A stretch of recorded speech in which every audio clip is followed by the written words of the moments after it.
and I'm going to go through and give you some updates. There's been a lot of activity at Limon, and there's also been some activity south of Popasna, and there's a few other things we're going to talk about real quick before we get to that. First, I got an article here, a statement, and this is from a Ukrainian news source, but a statement by Volodymyr Zelensky yesterday. He basically predicted the next few weeks on the front line was going to be tough, and he made a similar statement, kind of alluding to this, sometime about 2 weeks ago, I believe, where he said that people shouldn't expect news of Ukrainian victories every day because there was certainly going to be some bad news coming out because they're at war, and the government doesn't need the pressure of the public demanding victories every day. So basically, what he was saying is something along the lines of that, which, I mean, it's not. I mean, basically he's like telling the population whether they should be, happy or upset over things, or maybe he's just forewarning them that, times are going to be hard. I'm not really sure, but it's making these statements isn't really going to make a difference on whether or not people start to get outraged within Ukraine, whether it's, like the Ukrainian population. As we've talked about, the country's basically out of fuel, so the economy is all but stopped. That means a lot of people are out of jobs right now. There's forced conscription right now, so it's not just volunteers, actually forced conscription. So adults between 18 and 60 or something like that aren't allowed to leave the country, because they're supposedly going to get called up into the military. So there's things like this are definitely going to cause some dissent within Ukraine.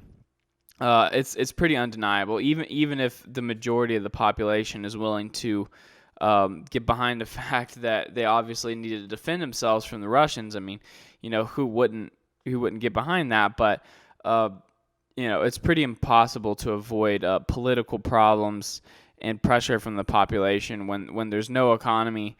When you're engaging in conscription, almost every population in history has pushed back against conscription at some point or another, especially in modern economies. A great example of a movie, which a lot of people might just watch it because it's got oh my gosh, I can't think of his name, the Titanic guy. Whatever. Leonardo DiCaprio is Gangs of New York is actually a true story. The people of New York are like basically poor people, lower class, like Irish and immigrants. That was a big point in the country where the immigrants were coming in. During the Civil War, the government instituted conscription because they needed to fill the ranks of the Union Army, and New York basically turned into a big riot, and the U.S. Navy had to shell the city. And this was because obviously, the poor people were going to have to go to war, and like the rich kids were essentially going to dodge the drafts. And there's like a lot of different aspects around it, but and obviously that's a movie, but it's kind of based off of a true event. The U.S. Navy really did shell New York, so populations generally don't put up with forced conscription too well. Like they might deal with it for a little bit of time. Like if 100 or 200,000 18 to 20-year-olds are pulled up into the army, that might not be enough. But once you start hitting the 500,000 mark, where you're really drawing in troops and you're starting to piss off mothers, you're starting to piss off young people, there can be some problems with that, and that very well might be part of the reason why Russia hasn't started any kind of forced conscription effort, and they're still focusing completely on volunteers, and basically their recruitment offices are going back through and they're calling. First they start with the conscripts that are already in the army but haven't signed contracts to be on the front line. So right now Russia has about 280,000, or before the war, I guess, they had about 280,000 men that had signed contracts that said they were willing to fight on the front lines in return for extra pay. So that's how it works there. So that's, their quote professional army. But that professional army has obviously taken some losses, and they've had to refill those ranks. So if you assume, like what we were talking about the other day, that the British Ministry of Defense, like let's just assume that the Russian army proper has taken 15,000 casualties, and that's not including DPR and LPR forces. So 15,000 dead, and 3 times that wounded. So 50 to 60,000 Russian troops made combat ineffective. So that takes that 280,000 strong professional army down to 220,000, right? And not all of them are engaged in Ukraine, so we're probably down to like 175. So they got to refill those ranks, right? So they first go around to the other, I guess it's 700,000 troops that are like, actively on the payroll, but are conscripts, and they offer them, they tell them, like, here's the big pay raise you'll get to go on the front line. Are you willing to fight for your country? Most of them are going to say no. Some of them are going to say yes. You maybe get a couple tens of thousands. I mean, it's very possible that they could replenish their ranks just through those means. And not to say that all 700,000 of those soldiers are infantry. The 900,000 figure of like total Russian army personnel is including Air Force and including Navy. So it's more like 400 to 500,000 additional infantry that are conscripts that are not legally do not have to go to the front lines. So on top of that, Russia has 2 million reservists, which are people that used to be conscripts, and their contracts have run up, and they're a long time ago, and they're out of the military. And all these people are under 40 years old, because up until in the last week, Russia had a law preventing 40-year-old people 40 and up from signing up for the military. But they've actually overturned this law and made it to where like people over 40 can volunteer to be contract soldiers. So the Western peoples or Western nations look at this as a weakness in Russian recruiting, which it very well might be, but it also just could be a factor of if you like look at Russian demographics, which I'm going to go to Peter Zion's website here, because he has like good graphics on this stuff, and he actually writes excellent books on geopolitics and stuff. If you guys want to know some things about the world, this guy knows what the hell he's talking about. So this is Russia's demographic pyramid, and we've looked at it on here before. And basically, their population is collapsing. It does seem like, if you were to compare with, China in like 1950s, this is like a young, obviously like they got a like big future ahead of them. There's more young people than old people. But Russia's pyramid, like, I guess you can suggest that it sort of has this shape, because here there's not a lot of people, and it's starting to, like, the population's starting to recover from the 2000 baby bust. This is like when the Soviet Union collapsed, but they stopped releasing accurate data on this, and there's reason to believe that these numbers are kind of fudged, I guess.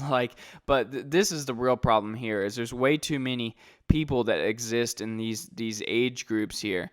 And once they hit retirement, the Russians are going to have to pay out pensions to all these people, and there's not enough young people to work and create, to be productive and pay taxes to pay out pensions to all these people. So, and especially like say, this is made better by the fact that most of Russia's revenues come from oil and gas sales. So it is made better by that fact, but it could also be made worse by that fact if those oil and gas sales stop. But basically, now that they've passed this law to allow people over the age of 40 to volunteer for the military, these are some of their biggest demographic groups that exist in Russia. And I guess it's really this side that we should be looking at.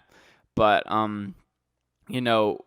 not all of these obviously not all of these people are going to be combat ready. The vast majority of them won't be, but because of the size of these demographic groups, there's certainly some stronger, older, like warrior types that are willing to fight, that are more pro Russia, like very patriotic, very conservative, conservative, patriotic inside of Russia, and there's probably a demand from them to have the right to sign up for the military. And this isn't like a law of forced conscription of people over 40. This is a law to allow volunteers over 40 to join. So questionable on their combat effectiveness, but the ones that do volunteer and sign up here are definitely going to be patriots. So, I mean, in my view, like it probably is beneficial to Russia to allow those people to join. So, regarding all that with like troop numbers and everything, like let's say that, Ukraine's frontline forces are around 200,000, maybe a little bit over that, like 220. Through replenishment, and they've lost about the same amount of professional military personnel, if not slightly more. And that's not including territorial defense forces that are on the front line. So Ukraine could have somewhere between 200,000 and 300,000 troops on the front line. And a lot of people are like skeptical of Russian successes, I think, because of this fact, because the Ukrainians actually outnumber the Russians on the front line. And, I'm not about to make, I'm about to make a comparison and give you guys an example of how an inferior numerical force can defeat a superior numerical force. I mean inferiority and superiority based on numbers, not like your capabilities.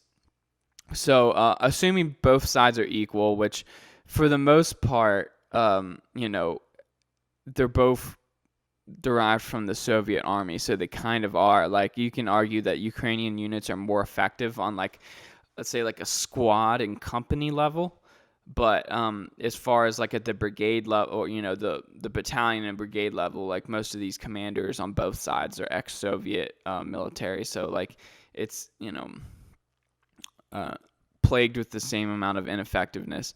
But assuming both sides are comparable, how does a smaller force defeat a larger force? Well, this was masterminded by Napoleon Bonaparte, where we first saw this in Italy, and this is called defeat in detail and concentration of forces. So this video, I took some screenshots from a video on YouTube, and actually I feel bad about it, so I'm just gonna tell you guys what his channel is. Go watch his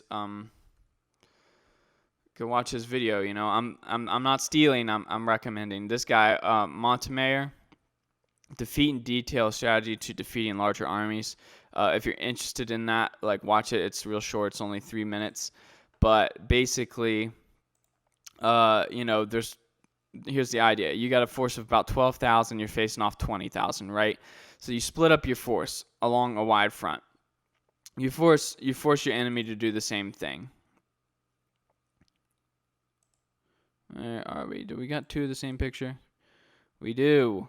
We do. How did that happen? That's all right. I got the other one. All right. So they split up and you're split up. So now you have a 3-5 matchup all across the front line, and that's not good, right? In almost every case, you're gonna lose 4 battles. So this is what Napoleon would do, and his idea was having quick and organized forces that could concentrate in a position very quickly before the enemy even knew what was going on. So he would pull, the night of battle, this would be the line. He would pull the majority of all these forces and leave a small force behind to make the enemy still think that they were facing off against him. Concentrate all their forces in one location, and bright and early in the morning, he would basically outnumber the enemy 2-1. So this is what would happen. He would draw 2,500 men from each position, and his 10,000 men, now double the size of the 5,000, would absolutely smash the other side. So now you've even the odds. Now you got 15,000 to 12,000, and then this army would turn to a flank and isolate one of the other armies, smash that, and then now you have 12,000 versus 10,000, and the rest of the enemy routes from the field, or they wait around to, so they can also get destroyed.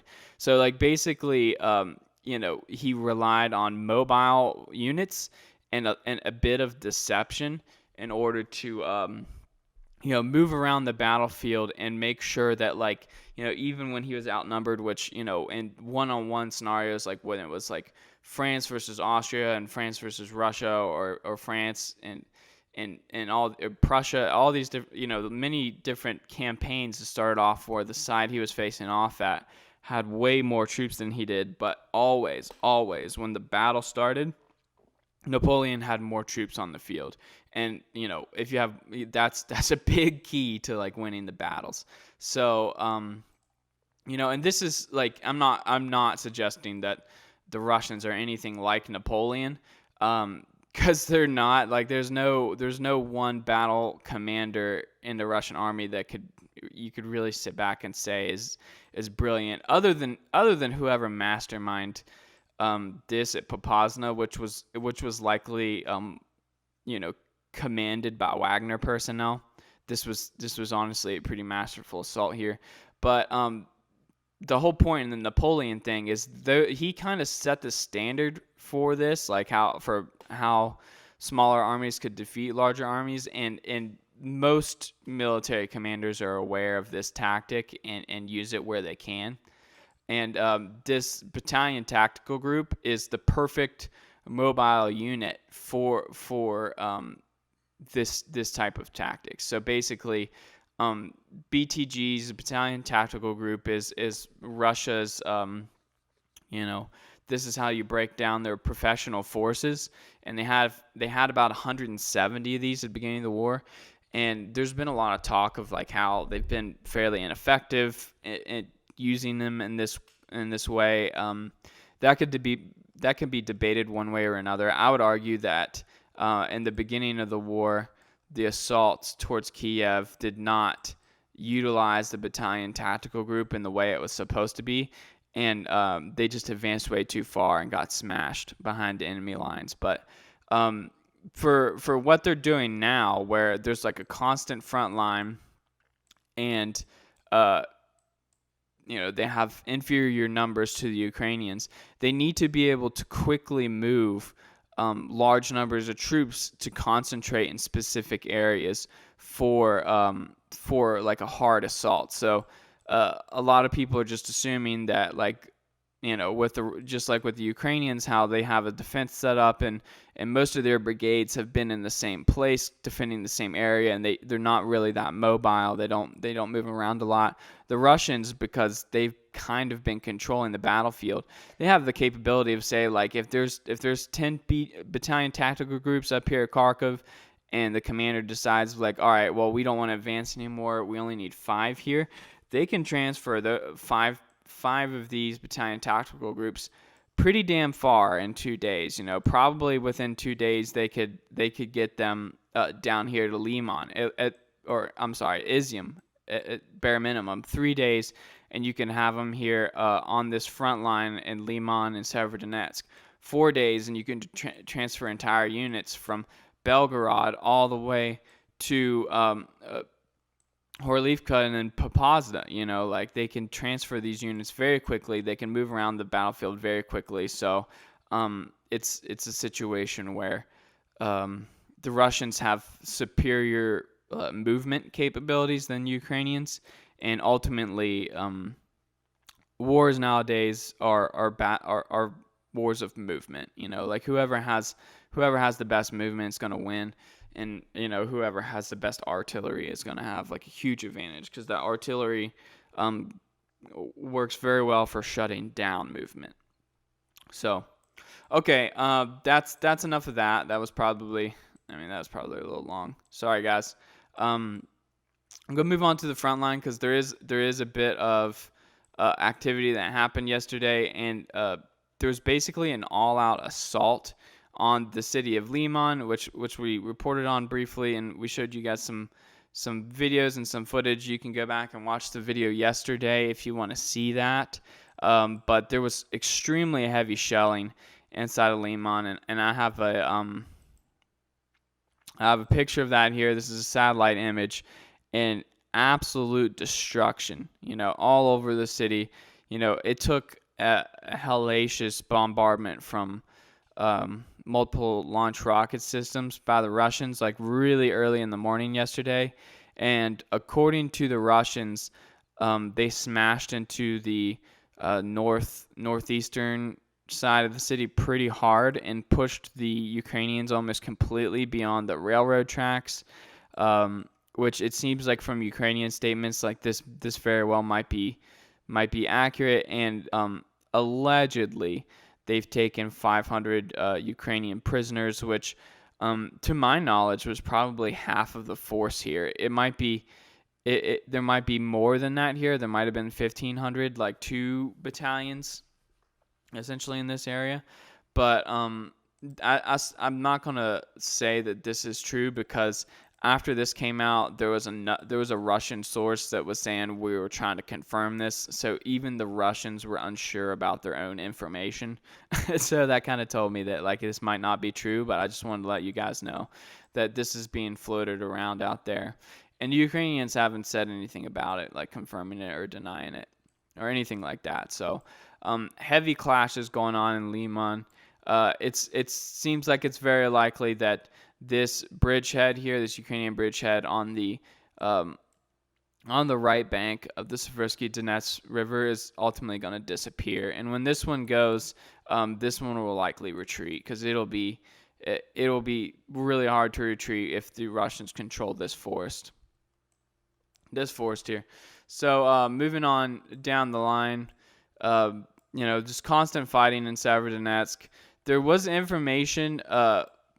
It's actually Ukrainian information right here north of Tashkivka. They're saying that the Russians are assaulting Ustinivka, and they're also saying they're assaulting Tashkivka. And I don't really see this as being possible unless portions of Tashkivka have been taken. Honestly, because if you look at this map here, whoever controls Tashkivka has fire control over this entire gap. Like, there's just no way that the Russians could slip forces really past them here. Like, I mean, maybe they can get them into the woods, but it doesn't really seem too plausible. So, especially enough forces to conduct like an assault on this town. So I adjusted this a little bit, and I'm going to say that my assumption is that the Russians control the northern half of Tashkivka, and the Ukrainian resistance is probably centered in the south around these heavily entrenched positions here. So, it's likely that good portions of Tashkivka are taken. The Russians are claiming they already have taken it, but waiting for photos and videos, because they've said that several times.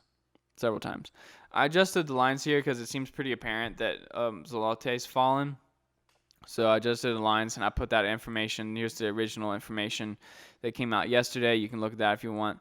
And I adjusted the lines here too, just because like some of the other the lines were already adjusted on the western map. It seems like the Russians pushed up the Katerinivka. Still fighting over Vrabivka. Heavy fighting, hasn't really changed.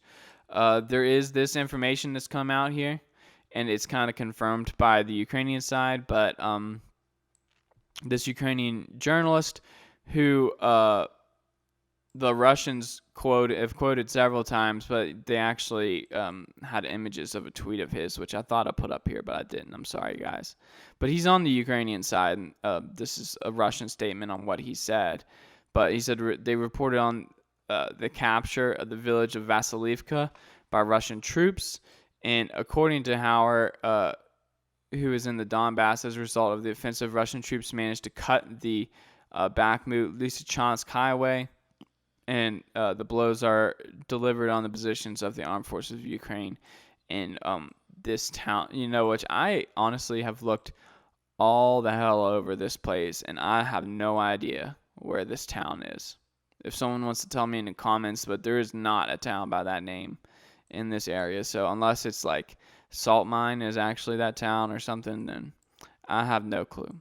So, if this information is confirmed, it could be stated that the enemy grouping in Lysychansk Severnets found itself in technical environment since the grouping's only supply route was cut. So this is the road, and I moved, based on this information, I moved these lines here to show that it was cut, but I don't know what they mean by cut. I don't know if they mean that part of the road is occupied by Russians or it's just way too close to, say like Russian positions where they can control it with tanks, and they can also control it with artillery. So it probably what they mean is like tanks.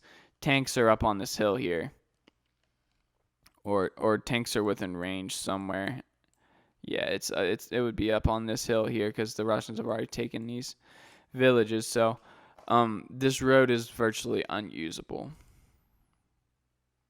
Russian attacks continue in multiple different directions around here, but there's no word of any progress. Most of the progress in the last few days have been here, which I stated in my last video, is like the Russians are securing their flanks right now to prevent any kind of successful counterattack, and they're basically trying to stabilize this line here before they continue with an attempted pincer, which I'm not going to say whether it would succeed or fail. I'm just saying that's kind of the reality here, is like they're not going to constantly keep trying to break through here and overextend their position, and put themselves in a dangerous spot where they can get attacked from two different sides by large Ukrainian forces, because there is 10,000 troops here, and there is probably at least another 10,000 primarily volunteers and stuff that they can bring for an assault from this side. So the Russians want to play it safe. And there's some people that are saying that the Russians have lost the steam here, but I don't think that's correct. Just my opinion. So I marked this town here. It was actually the first town that was taken, but I didn't see that information yesterday, so sorry about that, guys. And they claim that they've crossed the river into Lugansk. So I just marked like a little corner here, but I'm pretty sure these bridges are destroyed. So I don't know how that got across. Probably by boat.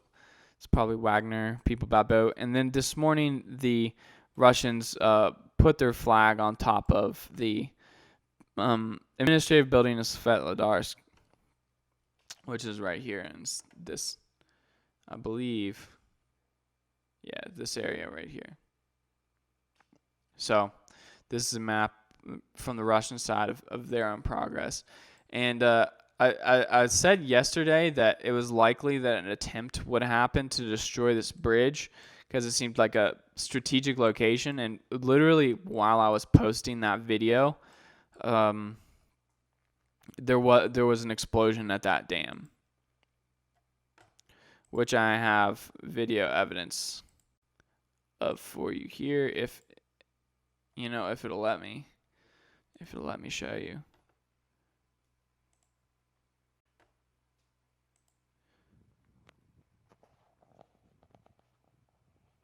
I'm sorry guys, I don't know how loud it is, but yeah, this is from the dam, and this is probably likely a Ukrainian that's filming this.